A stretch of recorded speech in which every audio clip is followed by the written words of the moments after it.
நுகர்வோரை சுரண்டி பிழைக்கும் வர்த்தக கலாசாரம் மாற்றப்பட வேண்டும் என அவர் குறிப்பிட்டார். அனுராதபுரம் ருவான்வெலிசயவில் மத வழிபாடுகளில் ஈடுபட்டதன் பின்னர் விகாராதிபதி ஈத்தல் வெட்டுனுவே ஞானதிலக்க தேரரை சந்தித்து ஆசீர்வாதங்களை பெற்றுக் கொண்டார்.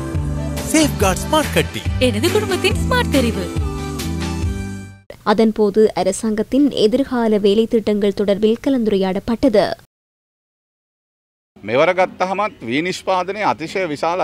இம்முறை எடுத்துக்கொண்டாலும் நெல் உற்பத்தியில் கூடுதலாக இடம்பெற்று மேலதிகமாக நெல் உள்ளது. எனினும் சந்தையில் அரிசிக்கான தட்டுப்பாடு உள்ளது. சில நெற்களஞ்சியங்களில் நெல் உள்ள போதும் அரிசி வருவதில்லை. களஞ்சியத்தை வங்கியில் அடகு வைத்து கடன்களை பெற்றுள்ளார்கள்.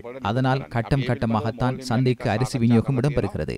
இது தொடர்பில் ஆலை உரிமையாளர்களுடனும் நாம் கலந்துரையாடியுள்ளோம். அதற்கு குறுகிய கால தீர்வுதான் நாம் அரசாங்கம் என்ற அடிப்படையில் 70,000 மெட்ரிக் டன் அரிசி இறக்குமதிக்காக விலை மனு கோரப்பட்டுள்ளது. 3 வாரங்களுக்குள் நாட்டுக்குள் அரிசி கொண்டுவரப்பட்டு அரிசி தட்டுப்பாட்டை நிவர்த்திக்க நடவடிக்கை எடுப்போம். ஆலை உரிமையாளர்களை அழைத்து அவர்களிடம் உள்ள அரிசியை சந்தைக்கு விநியோகிக்குமாறு கோரிக்கை விடுத்திருந்தோம். சந்தையில் காணப்படும் அரிசி தட்டுப்பாட்டை பயன்படுத்தி அவர்கள் மேலதிக இலாபம் ஈட்ட முயற்சிப்பது தவறானது. அவ்வாறு நடந்து கொண்டால் அதன் பலன் நல்லதல்ல என்பதையும் அவர்களுக்கு கூறியுள்ளோம்.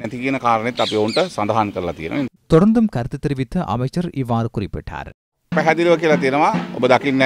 தெளிவாக குறிப்பிட்டுள்ளோம். முன்னாள் அமைச்சர்கள் வீடுகளை வழங்கியிருக்கிறார்கள். எங்களது உறுப்பினர்கள் எவரும் வீடுகளை பெற்றுக் கொள்ளவில்லை. ஜனாதிபதி, பிரதமர் உள்ளிட்ட எவரும் அரசு வீடுகளை பயன்படுத்துவதில்லை. அமைச்சர் என்ற அடிப்படையில் எமக்கு 3 வியட் வாகனங்களுக்கான வசதி உள்ளது. அதனை நாங்கள் பயன்படுத்தப் போவதில்லை. பாராளுமன்ற அமர்வு நடக்கும் போது கொழும்பில் தங்குவதற்கு அமைச்சர்களுக்கு வீடுகள் உள்ளன. மாதிவிலையில் உள்ள வீடு அமைப்பு தொகுதியில் அந்த வீடுகளை புனரமைக்க வேண்டும். பாராளுமன்றத்திற்கு வருகை தருபவர்களுக்கு தங்குவதற்கு வீடுகள் தேவை. சம்பளம் என்பது அவர்களுக்கு கிடைக்க பெற வேண்டியது. நாம் ஓய்வூதியத்தை நிறுத்துவதாக குறிப்பிட்டோம். சகல பாராளுமன்ற உறுப்பினர்களின் ஓய்வூதியத்தை நிறுத்துவதற்கான சட்ட வரைவு நிறைவேற்றப்படும்.